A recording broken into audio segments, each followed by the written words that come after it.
Hello దోస్తో, welcome to SR fax.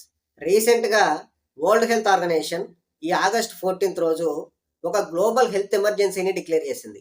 అసలు ఎందుకు ఈ గ్లోబల్ హెల్త్ ఎమర్జెన్సీని డిక్లేర్ చేసింది? దీనివల్ల మన ఇండియాకు కూడా ఏమైనా నష్టం ఉందా అనేది మనం తెలుసుకోవాలి. తెలుసుకోబోయే ముందు వీడియోని ఖచ్చితంగా లైక్ చేయండి, షేర్ చేయండి, నా ఛానల్ని సబ్స్క్రైబ్ చేసుకోండి. ఇకపోతే ఎంపాక్స్ అనే ఒక వైరస్ శరవేగంగా ప్రపంచవ్యాప్తంగా మొత్తం స్ప్రెడ్ అవుతుంది. దీనివల్ల ఏమవుతుందంటే అన్ని కంట్రీస్లో ఎంపాక్స్ అనే వ్యాధి అందరికీ సోకుతుందనమాట.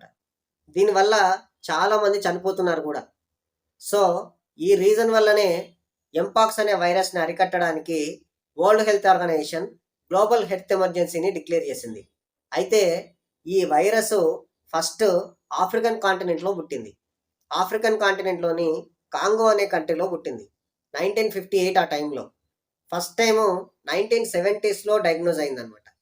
అయితే ఈ virus smallpox, chickenpox టైపే అనమాట. కాకపోతే ఈ మధ్యన కొత్త వేరియంట్ అంటూ బాగా స్ప్రెడ్ అయిపోతుంది ఈ వైరస్ కూడా. ఇప్పటికీ మనం ఇంతకుముందు కరోనా వైరస్ ఉండేది చూసారా, వాళ్ళకు వచ్చిందంట, చైనాలో వచ్చిందంట, చైనా నుంచి ఆఫ్రికాకు వచ్చిందంట, ఆఫ్రికా నుంచి అమెరికాకు వచ్చిందంట, అమెరికా నుంచి ఇండియాకు వచ్చిందంట. అలా అలా అనుకుంటూ మన పక్కోళ్ళకు వచ్చింది, మన వాళ్ళకు వచ్చింది, మనకు కూడా వచ్చింది. సేమ్ అట్లే ఈ వైరస్ని కూడా నెగ్లెక్ట్ చేయకండి, అందరూ అలర్ట్గా ఉండాలని చెప్పింది. అయితే ఈ ఎంపాక్స్ వైరస్ వచ్చేసి సేమ్ యాజ్ టీజ్గా ఇప్పుడు మనకు స్మాల్ పాక్స్, చికెన్ పాక్స్ ఉంటాయి చూసారా, సేమ్ అలాగే ఉంటుంది. సేమ్ అట్లే దద్దురులాగా వస్తాయి. కాకపోతే దీంట్లో పెద్ద సైజులో వచ్చి దాంట్లోంచి పస్ కూడా కారుతుంది అనమాట. అంటే చీము చీము కూడా కారుతుంది మనకి. దీంట్లో ఇంకా ఫీవరు, కాఫ్ కూడా వస్తుంది. అలాగే దీని స్ప్రెడ్డింగ్ ఎలా ఉంటుందంటే వాళ్ళు తుమ్మినప్పుడు కానీ, వాళ్ళు దగ్గినప్పుడు కానీ, లేదా వాళ్ళతో డైరెక్ట్ కాంటాక్ట్ రిలేషన్షిప్ మెయింటైన్ చేసినప్పుడు, అంటే వాళ్ళు తిన్న తిండి మనం తిన్నప్పుడు, వాళ్ళు తాగిన గ్లాసెస్లోని వాటర్ మనం తాగినప్పుడు, ఇంకా సెక్సువల్గా రిలేషన్షిప్ మెయింటైన్ చేసినప్పుడు ఈ వ్యాధి సోకే ప్రమాదం ఉంది.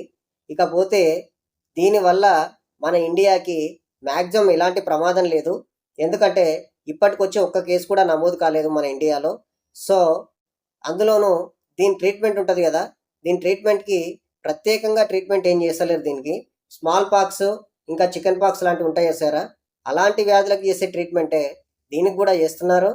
అలాగే దీనికి సపరేట్ వ్యాక్సినేషన్ కూడా ఇప్పటికీ ఇంకా తయారవ్వలేదు. కాబట్టి మనంతకి మనమే కేర్ తీసుకొని ఈ వ్యాధి బారిన పడకుండా మన ఇండియాని మనం కాపాడుకోవాల్సిన బాధ్యత ఉంది. కాబట్టి ఒక అవేర్నెస్ కోసం మాత్రమే ఈ వీడియో చేశాను. సో వీడియో మీకు నచ్చితే ఖచ్చితంగా లైక్ చేయండి, షేర్ చేయండి, నా ఛానల్ని కూడా సబ్స్క్రైబ్ చేసుకోండి.